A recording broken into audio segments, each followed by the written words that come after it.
Welcome to Am I the A-hole, where OP's sister-in-law accuses him of cheating on her sister, but later they learn that the accusation was false. Now, OP wants to cut all ties with his sister-in-law, but his wife opposes it. I, 34-year-old female, have been married to my wife, Emma, 32-year-old female, for 10 years, and we have 2 children together. My wife is a stay-at-home mom, and I work a full-time job, usually returning home around 1 a.m. due to the nature of my job. 2 days ago, as I was driving home from work, I saw a girl who appeared to be around 20 to 21 years old, walking alone. I was surprised to see her out at that time, especially since the area was known to be unsafe at night, due to incidents of sexual assaults. I stopped by her and offered her a ride. She seemed hesitant but agreed, and I drove her home. While on the way to her home, she told me that she was at a party with her friends and was supposed to be picked up by her sister. However, her sister's car had broken down, so she couldn't pick her up, and she couldn't find a cab at that late hour.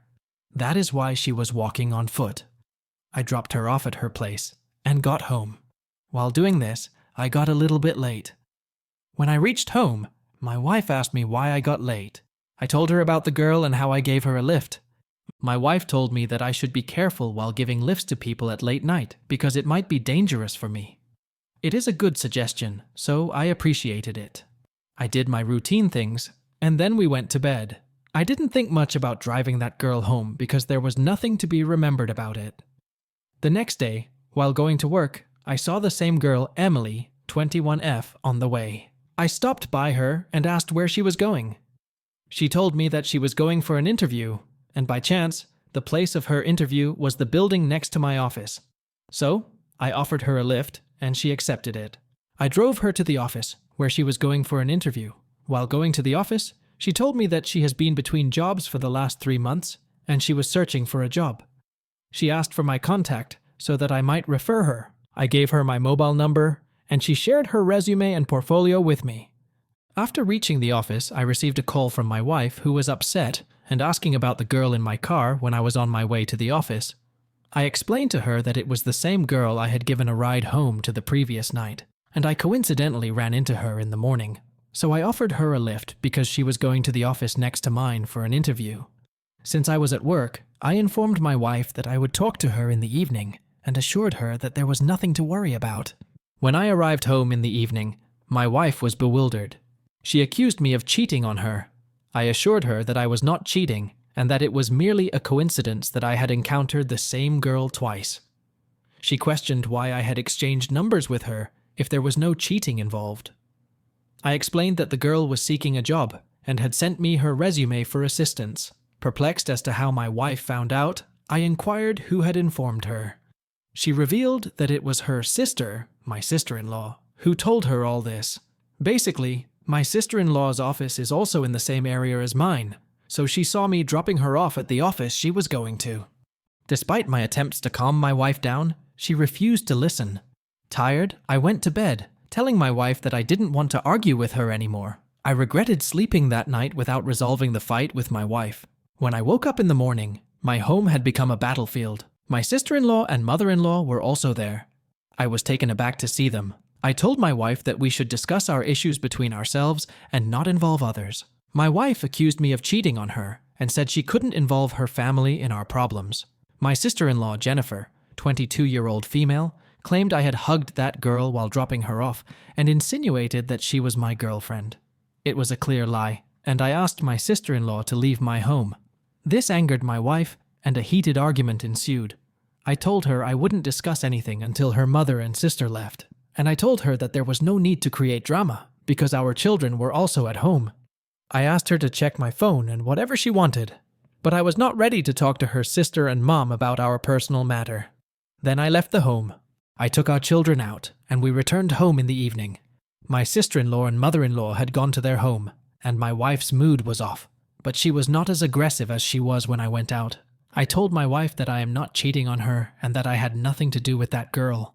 My wife said that if I were telling the truth, I should let her talk to her in person. I told her that she is not even my friend, so how could I ask her to meet my wife? My wife insisted that she would only be satisfied if I took her to meet her. I asked her to give me some time to think about it. After thinking about it thoroughly, I contacted Emily and told her the whole story and requested her to clear the matter. After some time, I told my wife that she could talk to Emily. My wife spoke to her, and things became clear within minutes. Emily explained to my wife that she had nothing to do with me, and that she had a boyfriend with whom she recently started a relationship. She even sent pictures of herself with her boyfriend proposing to her. After the call with Emily, my wife apologized to me for accusing me of cheating, and then she showed me her boyfriend's picture and asked, "Do you know this guy?" I didn't know, so I told her I don't. She said, "I know who this guy is, and I also know what all this was about." I asked her what the matter was. She told me that he was Daniel, the same person who had rejected her sister's proposal recently. I was shocked to hear this. It turned out that Daniel, who rejected my sister-in-law's proposal, was actually Emily's boyfriend, the girl I had given a lift to that night. My sister-in-law had orchestrated this whole scheme in the hopes that when Emily's boyfriend found out that she was cheating on him, he would break up with her, creating an opportunity for my sister-in-law. It was a truly disgusting plot. My sister-in-law didn't care about our relationship. For creating an opportunity for herself, or take revenge, she accused me of cheating and made us fight among this. We confronted my sister-in-law for making such a mean plan for her advantage. Every piece of evidence was against her, and she could not defend herself, so she went into a refusal mode and said that she didn't know who that girl was, and that I just saw a girl with me exchanging numbers with her, and she told this to her sister. I told her that I don't want her to come to our home, and that I don't want to have any relationship with her from now on. My wife was also angry over what my sister-in-law did, but she didn't want to cut off all ties with her sister. She just wanted an apology, and now she is asking me to forgive her. My mother-in-law says that I am being a jerk for not forgiving my sister-in-law, for mistakes she made just because of a misunderstanding. I am sure that it was just because of a misunderstanding, but my sister-in-law did all this for her advantage and without caring about our relationship. So, am the jerk for cutting all ties with my sister-in-law? OP is not the AH, and cutting ties with such a selfish sister-in-law is 100% justifiable. So, I would give OP 0 out of 5 on the AH scale. OP's sister-in-law is a big AH for being so selfish and inconsiderate, so I would give her 5 out of 5 on the AH scale. OP's wife is also an AH for supporting her sister, or at least because she has a soft spot for her despite the fact that she accused her husband of infidelity. So, I would give her 4.5 out of 5 on the AH scale.